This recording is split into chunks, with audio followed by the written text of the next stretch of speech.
Hello again, and welcome to the 10th episode of the podcast, Simple Enlightenment. I'm your host, Dean Graves. We come to you in the love and the light of the one infinite Creator. The process of evolution is the process of discovering the self. The self is a concept that continuously changes as we evolve from the lowest levels of consciousness to the highest. But from the Creator's perspective, the concept of self never changes. It is always the absolute Creator exploring itself from an infinite variety of vantage points. However, for consciousness, the concept of self isn't viewed from the press box. It's viewed and experienced from its limited perspective of being on the field, in the game, and on the scrimmage line. Because of its limited perspective, consciousness frequently has great difficulty remembering its original objective. By design, the concept of self intentionally begins with the most dispersed and chaotic perspective possible, with minimal access to the tools necessary to make an accurate observation of whom or what the self is.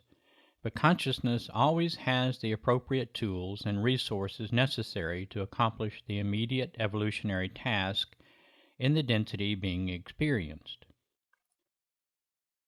Even within the lowest levels of consciousness, it is incumbent upon consciousness to employ awareness to discover the available tools and implement them to accomplish its specific mission. Evolution requires consciousness to be proactive from the beginning because at no point is consciousness ever a hopeless victim in need of saving. Within first density, the concept of self dramatically evolves as it progresses through the density's dimensions. Each dispersed unit of consciousness has an identity that it perceives as the self. Consciousness is inherently attracted to other consciousness of equivalent awareness, and so first density consciousness with two strands of coding activated is attracted to other consciousness of equivalent coding activation. A shared perspective and shared behavior create a sense of familiarity which provides a degree of comfort, even at this low position on the consciousness scale. But the attraction to similar consciousness is not the only pull on consciousness because awareness dictates that as soon as it begins to find a modicum of comfort at its current level, it will increasingly be attracted to higher consciousness, and consequently it will begin to model higher consciousness behavior. All consciousness is programmed to return to its source, and the condition of its source is absolute total stability. Compared to first density consciousness with two strands of consciousness activated, consciousness with four strands of consciousness activated is more stable, and so two strands of activated consciousness seeks to become four strands activated.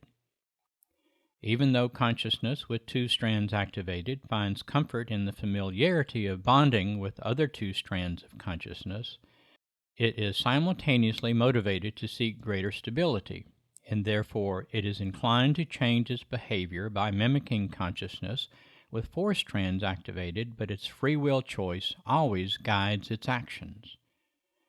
It can choose to stay the same, or it can change depending upon what feels right. Mimicking the behavior of higher consciousness eventually results in increased awareness, as lower consciousness ceases mimicking and actually becomes higher consciousness. Awareness is both the discovery tool and the healing tool that transforms consciousness at all levels and inevitably transforms its perspective of self. By design and programming, consciousness seeks greater stability and uses real-time interactions with higher consciousness models in order to learn how to behave according to the characteristics of greater stability.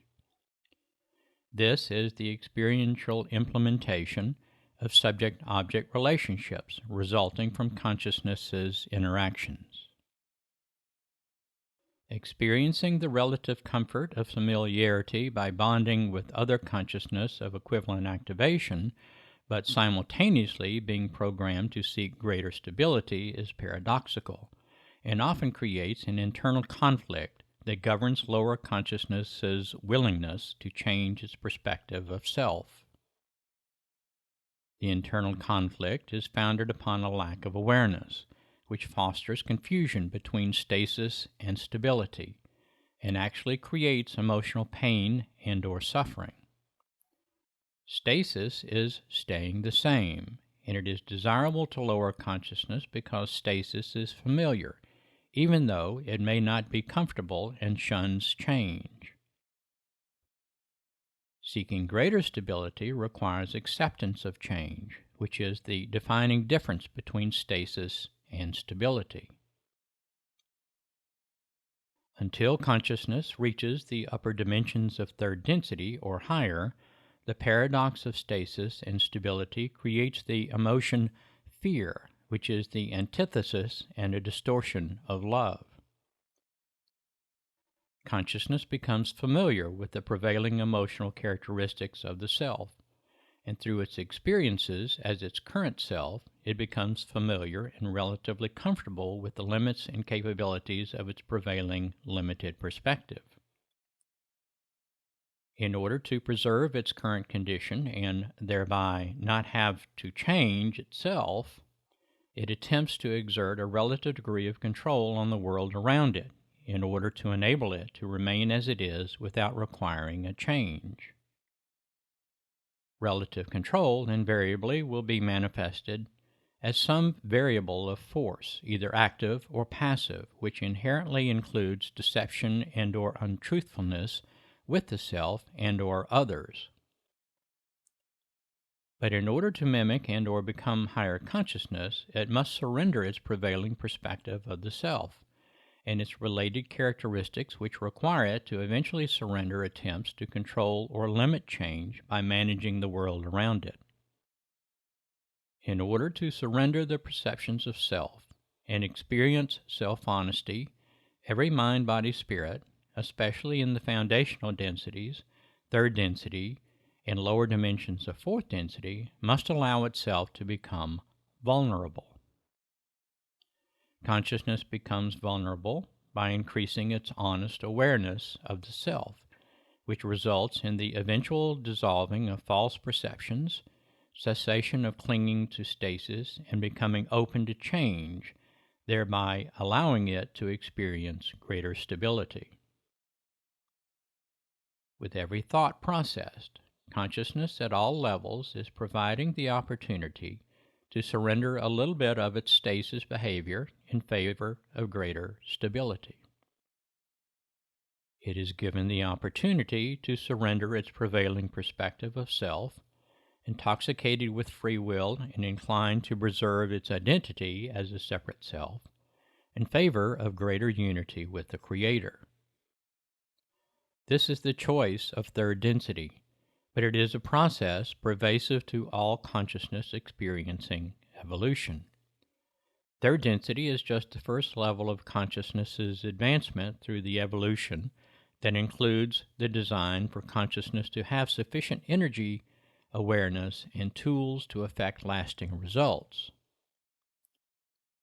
Every time consciousness in the foundational or experiential densities processes a thought, it is provided the opportunity to choose fear and preserve the prevailing image of self, which is stasis, or surrender the prevailing image of self, choose greater stability by surrendering more free will intoxication, and evolve to higher consciousness, which is stability.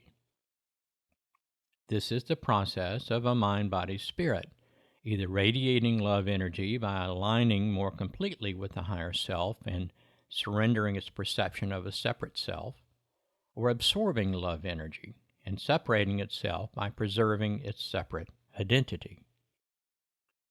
Choosing stasis by serving the self is a fear-based approach that serves the self, and choosing stability is a love-based approach that serves others.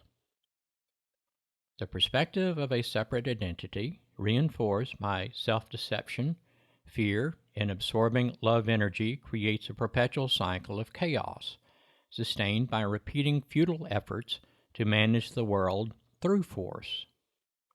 The entire process of evolution and the purpose of creation is to explore the self through experiences. Every thought, experience, processed requires consciousness to interpret it with an emotion, and it is through those emotions that consciousness creates its uniqueness. The story of the baseball player who is on first base but wants or needs to go to second base is a metaphorical paradox for staying the same or changing. First base is familiar, and there is a relative stability, but beginning in third density, he or she becomes sufficiently aware to know they can't stay there. Moving upwards along the consciousness scale requires surrendering the familiarity of the current level of consciousness in order to move up to the next level, an action that can only be undertaken by the experiencing mind-body-spirit. Changing the perspective of self is predicated upon either choosing fear, the relative feeling of comfort provided by the familiarity that comes with the level of consciousness currently being experienced, or becoming vulnerable, choosing love, and surrendering the prevailing perspective of the self.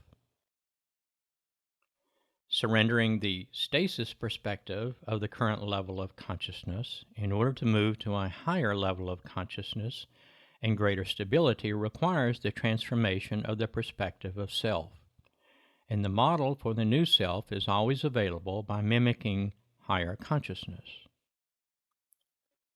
Repeatedly, from the beginning experiences of consciousness in first density through the last levels of consciousness in seventh density, consciousness is required to transform its perspective of self a countless number of times, but it is always provided a model to emulate.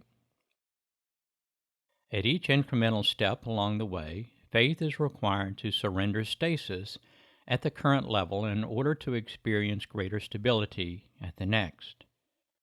Consciousness inches its way along from the known to the unknown at each dimension, predicated upon faith in itself and its newly revealed awareness, and not faith in some unseen mysterious character. The awareness developed by the incremental process allows the mind-body-spirit to learn to have faith in itself, and by that faith it learns its power. This is important because the power is significantly different than force. Force is a distortion of power, created individually or cumulatively by mind, body, spirit, or spirits, directing it outward from self in order to manipulate the world around it so it doesn't have to change. Physics tells us that the issuance of force inevitably creates an equal and opposite force, and this is an important learning experience as consciousness attempts to exert force to manage the world around itself in order to compel the world to meet its expectations. Using force to attempt to compel the world to meet our expectations, rather than being in the moment and experiencing what is the source of all stress. When consciousness has sufficiently elevated its awareness, usually midway through the fourth density, if not before, it realizes that force is self-destructive and significantly surrenders force to power because power is the creator. This is an immutable experience for all consciousness when it allows itself to sufficiently surrender fear and have trust in the power as found within the self.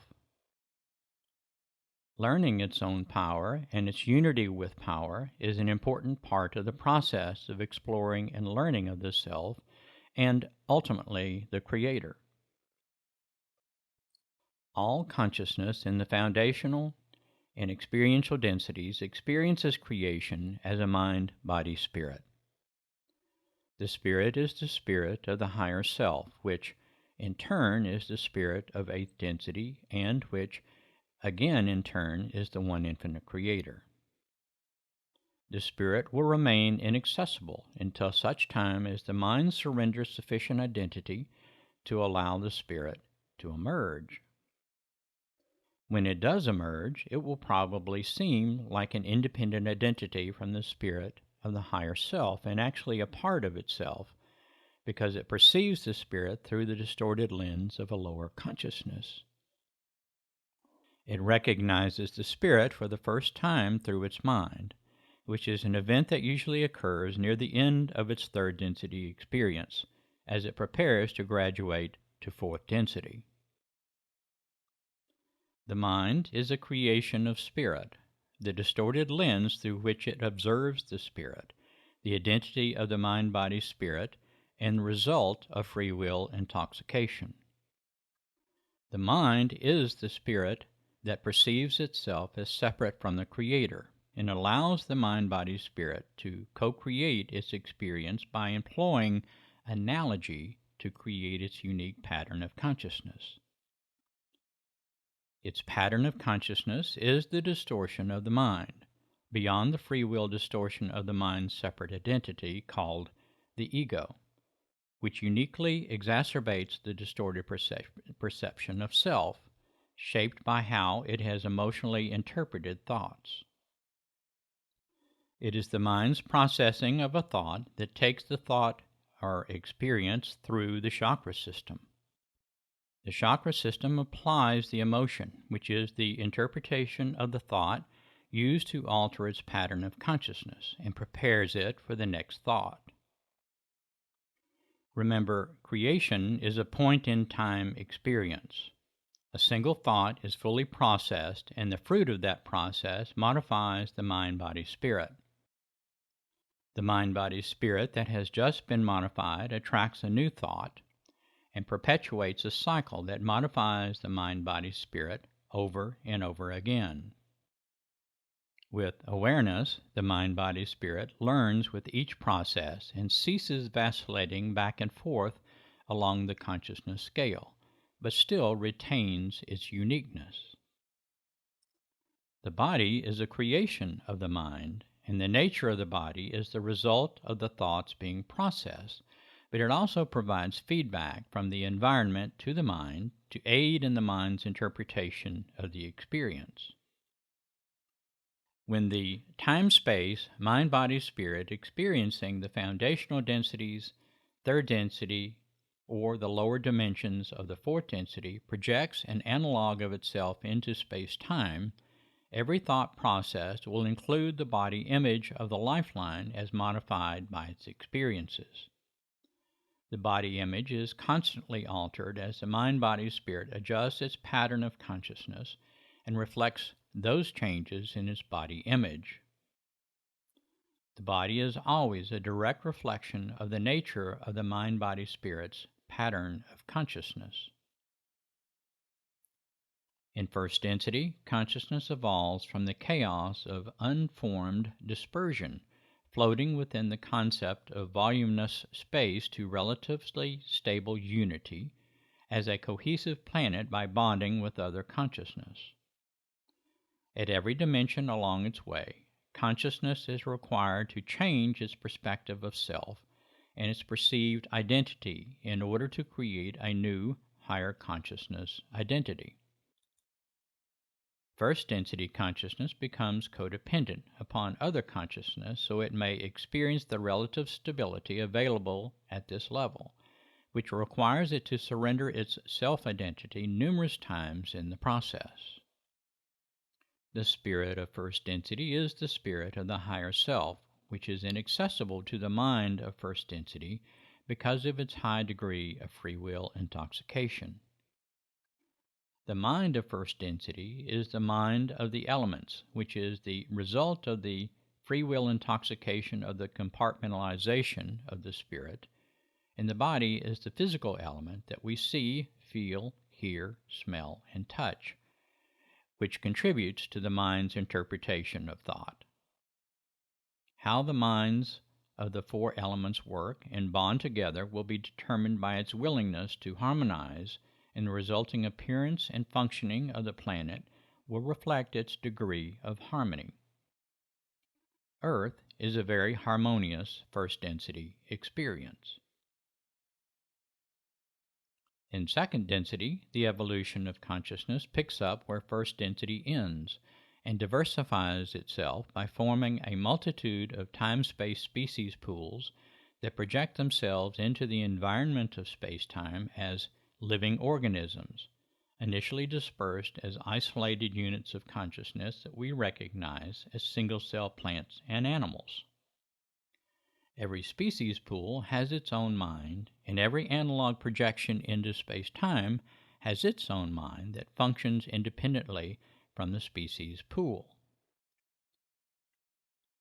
Similar to the experiences of first density, consciousness's evolution progresses within the density and is evidenced by the merging of single independent cells into small organisms and eventually into larger, more complex organisms.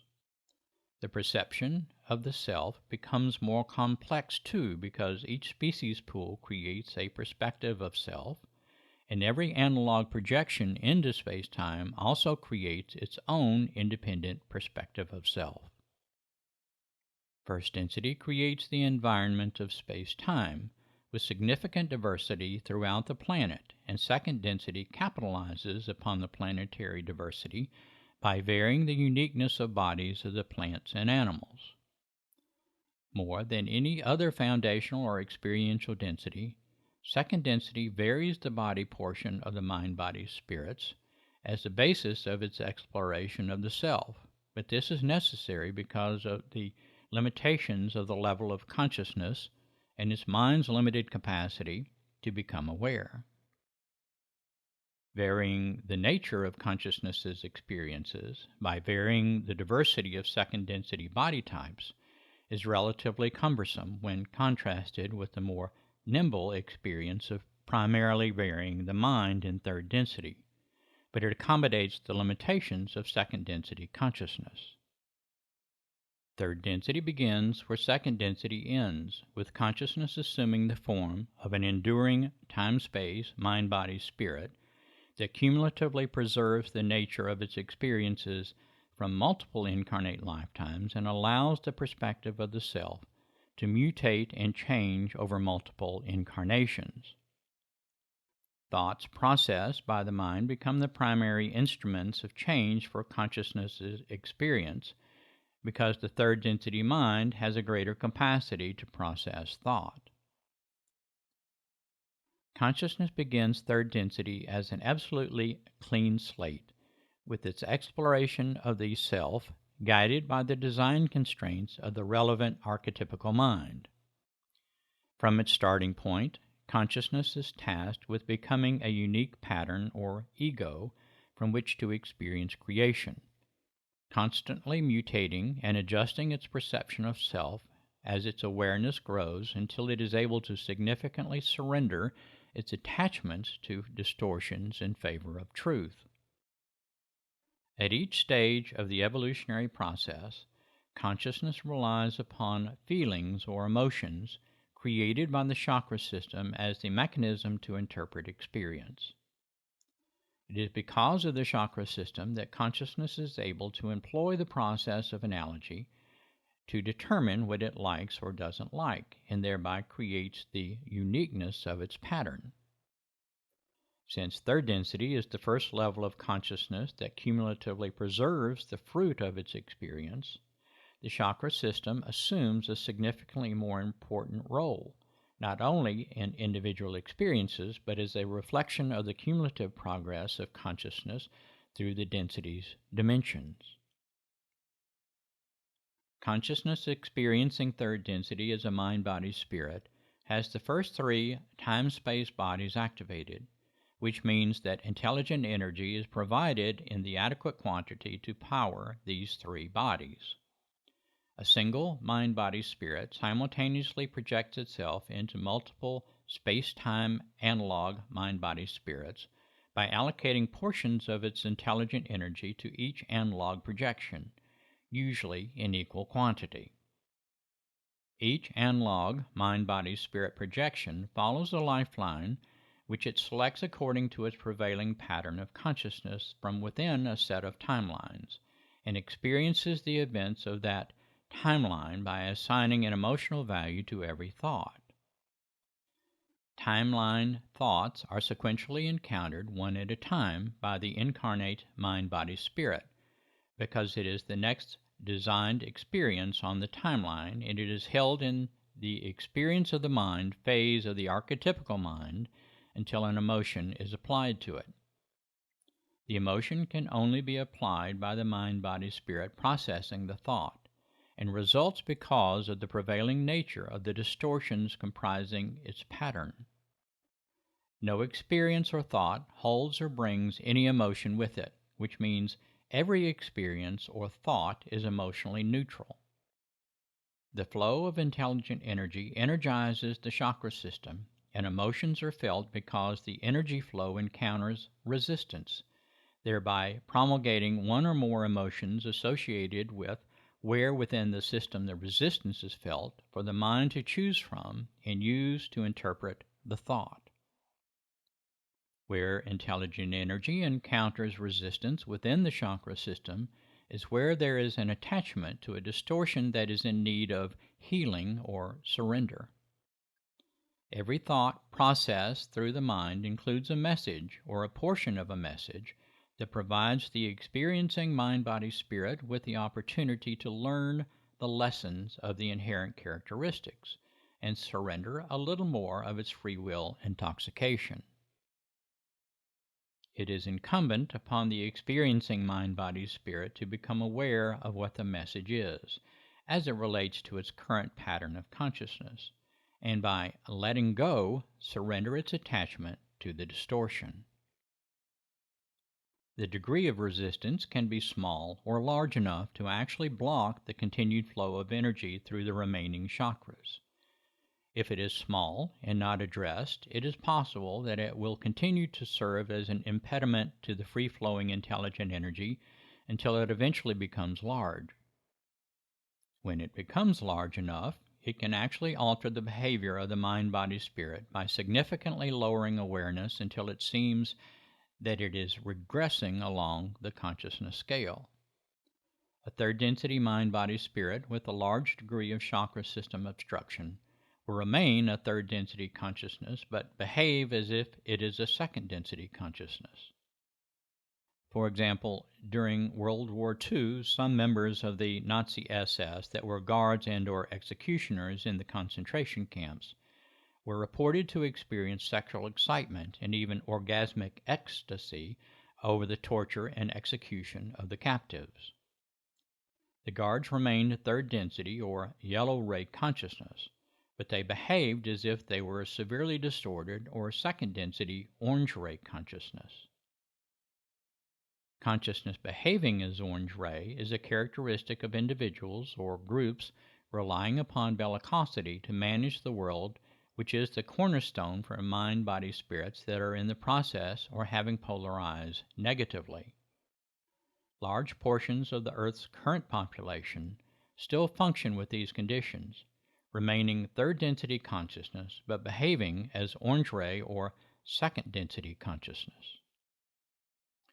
The application of an emotion is how consciousness interprets creation, so the application of an emotion is reflective of its current pattern of consciousness. Its pattern, which is synonymous with its ego, is a distortion of its mind and the product of how it has interpreted its experiences heretofore. If a mind-body-spirit still retains a relatively low consciousness and dwells within the lower dimensions but still yellow-ray, it will probably be relying upon fear or heartache in one or more of their myriad forms as the primary emotion to interpret most or all thoughts.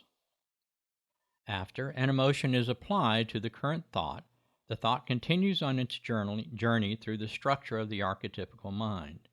And the processing mind-body-spirit has the further choice to continue to sustain its limited perspective by absorbing love energy or to transform its prevailing pattern of radiating its love energy.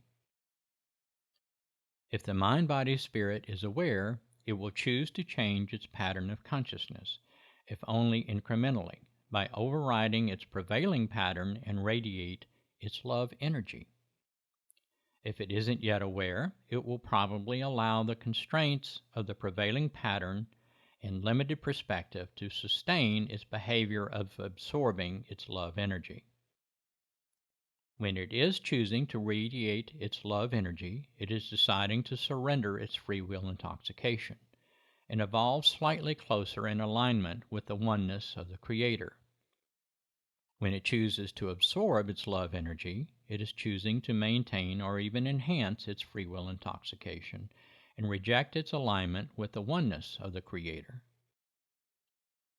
As awareness continues to grow within the mind-body-spirit, it enhances the ability to override its propensity to react to the emotion and to take control of its thoughts.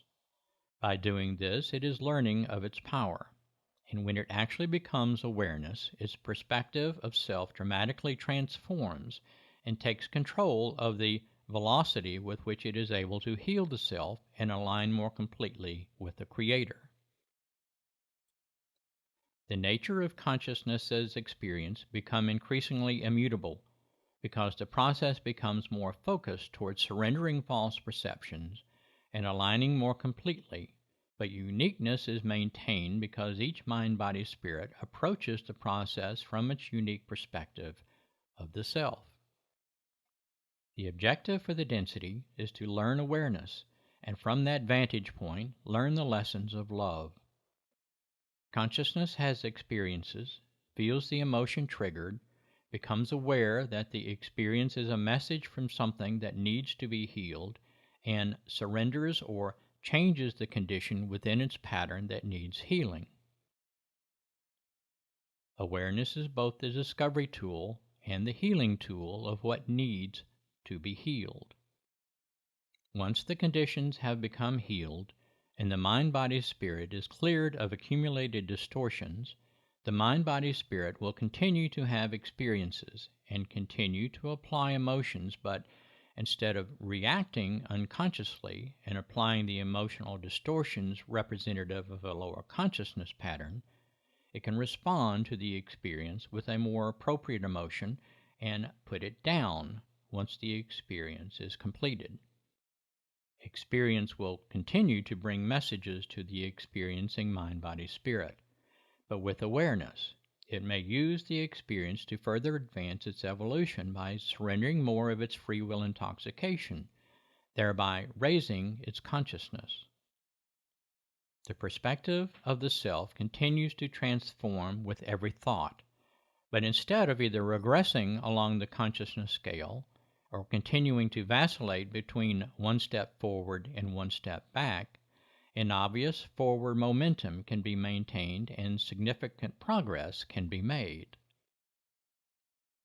As previously stated, when consciousness begins its third density experience, it begins with a clean slate, but the clean slate is programmed to perceive of itself in primordial darkness as an individual separate identity, having no information or light, in constant motion, which is synonymous with chaos, and unconscious or unaware. From this platform, it begins to process thoughts or have experiences. As a result of its interpretation of its experiences, soon into the experience of third density, it forms a pattern of consciousness or ego that serves as the basis for the new experiences, but repeatedly transforms with the processing of every single new thought. The procedure becomes a routine cycle of A. Attract a thought, B. Process a thought, and C. Transform the pattern of consciousness according to the fruit of the thought, and then begin the cycle again. The average adult person alive today, as part of the Earth population, has experienced over 3,900 lifetimes as part of their third density tenure, with some exceeding 8,000 lifetimes. The perspective of self has incrementally transformed after the processing of every thought during every lifetime and continues today. The perspective of self is constantly changing, but it does reach a stage when the process itself dramatically slows down as consciousness is elevated. When a mind-body-spirit sufficiently surrenders its free will intoxication to become awareness, it activates the fourth time-space body while still incarnate as a third density mind-body-spirit. Until this occurs, the mind-body-spirit continues to perceive of itself as an independent identity, cocooned within a body. Evolution is a process, so a mind-body-spirit evolves slowly to allow it to digest or season its experiences as it progresses through all of the phases from the lowest to the highest. Within third density, the more intoxicated with free will, the more isolated and independent a mind-body-spirit perceives itself to be.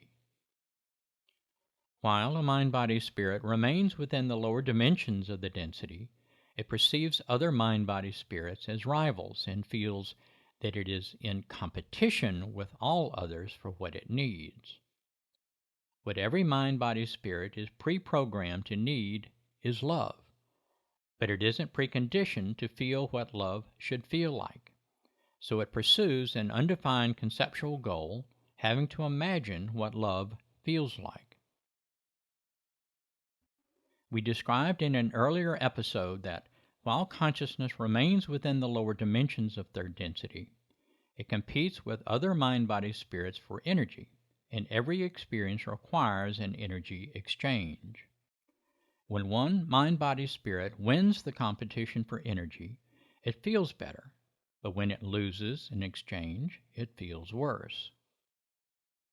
Because consciousness is unaware during the competition phase of its evolution, it mistakes the feel-good feeling resulting from winning in energy competition as love. It experiences immediate gratification from the feel-good feeling, and while consciousness remains unaware, it is motivated to hone its skills to be able to be more successful more often in winning the competition for energy. This behavior creates the basis for a philosophical distortion that can become ubiquitous to the entire third density experience. The distortion is described as the concept of empire, which simply is the belief that I can be enhanced by diminishing you. The concept of empire has been an integral part of the population of Earth way before the third density experience on Earth began, creating sometimes dramatic conflicts between the two resulting polarities. The concept of empire philosophically originates in fear, the opposite of love, and uses fear as the tool to deepen its effectiveness. Because it is founded upon the distortion of love and requires repeated success in the competition for energy, it actually is enhanced by lowering consciousness in the practice of reinforcing the ego and a perception of an independent identity. The philosophy has created a divergent path to the evolutionary process design, even though it is ultimately doomed to failure because all is one, and there is only one possible conclusion for evolution.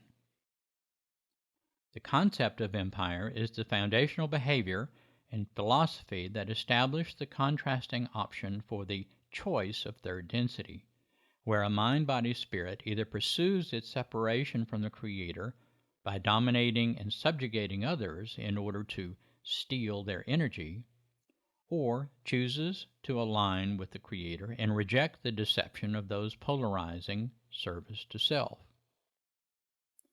In the phase of the earthly experience we currently enjoy, the choice is intentionally being induced with significant intensity, but without prejudice or judgment, for all mind-body spirits alive on the planet today.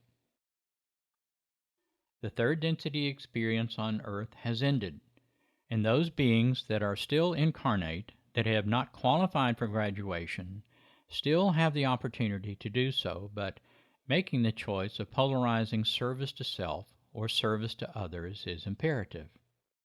It has long ago been determined that Earth will be a fourth density service to others planet after the conclusion of the third density experience. And those who have chosen service to self or have not met the criterion for graduation will be relocated elsewhere to continue their evolution. As a mind-body-spirit approaches the activation of the fourth time-space body, which is synonymous with the activation of the fourth time-space chakra, third density experiences become less competitive because its perception of self is transforming more consistently to align with the path of higher consciousness. The attachment to the authenticity of the physical world eventually begins to loosen its grip, and what previously was a clear-cut perception of an independent mind-body-spirit begins to transform as it begins to see other mind-body-spirits as extensions of itself rather than others to compete against. It is at this point in the evolution of the perception of self that the mind-body-spirit has sufficiently progressed along the consciousness scale and has sufficiently learned the lessons of love to do fourth density work, and becomes ready for graduation as a positively polarized mind-body-spirit. When a third density mind-body-spirit adequately surrenders enough free will intoxication to open the fourth time-space chakra, it experiences love for the first time. Love is an inherent characteristic and archetype of the Creator, and reaching the fourth chakra opening milestone allows consciousness to feel the feelings that accompany that degree of awareness. Love is an awareness available to all consciousness, but in order to feel love, it is necessary for consciousness to get out of the way by becoming aware of the self as a unified part of the higher self and the Creator, and surrendering its ego enough to reduce its perception of separation. Consciousness feels love for the first time because it feels its creatorness and begins to be the love that it has sought through all of its evolutionary development. Within the third density experience, becoming aware allows a mind-body-spirit to establish some degree of order in its experiences, which in turn allows it to have a clearer lens through which to observe the self and its experiences. When it becomes awareness, it has incrementally cleaned the lens that it uses to observe the self and its experiences. What becomes clearer is feeling. We learn by analogy, and when we are able to distinguish the feeling of a short-term burst of intelligent energy gained from the immediate gratification of winning the competition for energy over another mind-body-spirit, from the constant connection to love available by simply surrendering free will intoxication, love wins. Until we become awareness and open the fourth time-space chakra, we seek love from outside of ourselves by tricking the world into loving us. But experience after experience teaches us that the world cannot love us. We are creating and experiencing what we don't like. If we are lucky, which means if we pay attention, we become aware and simply awaken to this fact and intelligently look for alternative places other than the outside world to look for love. If we are not lucky, meaning that we are stubborn and continue to beat our heads against the wall trying to force it to finally give us what we want and need, we will hit a bottom when we absolutely, positively cannot continue living the way we have been living. Either way, if the outside world cannot love us, the only other place to look for love is inside the self. It is only when we begin to be honest and aware with ourselves that we begin to finally find what we want and need. By looking inside and learning to be absolutely honest with ourselves, we are able to begin to discover and heal the distortions that have caused us so much difficulty. By looking inside, forgiving ourselves for being human, and giving ourselves permission to identify and experience the love that we inevitably are, do we begin to find what we have sought all along. Each and every person listening to this podcast is the creator experiencing itself. Each and every person has within them everything that they want and need. The final phase of third density evolution is the process of surrendering the distortions of perception that cloud consciousness's lens through which it observes the self, so it may allow the self to feel the love that it already is. There is nothing to gain, there is only stuff to get rid of. As always, thank you for listening to our podcast. We hope that you are enjoying these presentations and that they are proving helpful. However, we strongly encourage you to employ the information being offered to become more aware by setting aside time every day to do the discovery and healing work necessary to see results. Simply adding to your inventory of intellectual resources does very little to benefit your evolutionary participation without applying it to yourself. If you know someone who would benefit from this information, please share the podcast and our website with them. The more people we can interest in transforming themselves into a higher consciousness perspective, the more quickly the world will begin to change. It is through the individual person's effort to heal the self that the world is made a better place for us all. Last but not least, we are entirely listener-funded, which means we rely upon you and your generosity to allow us to continue with these podcasts. Please go to our website at podcastenlightenment.org and make a donation. There you will also find transcripts of every episode, guided meditations to get you started, a list of suggested readings to augment the podcast, and more, all free, of course. Every donation helps. Thank you for listening. Until next time, we leave you in the love and the light of the One Infinite Creator.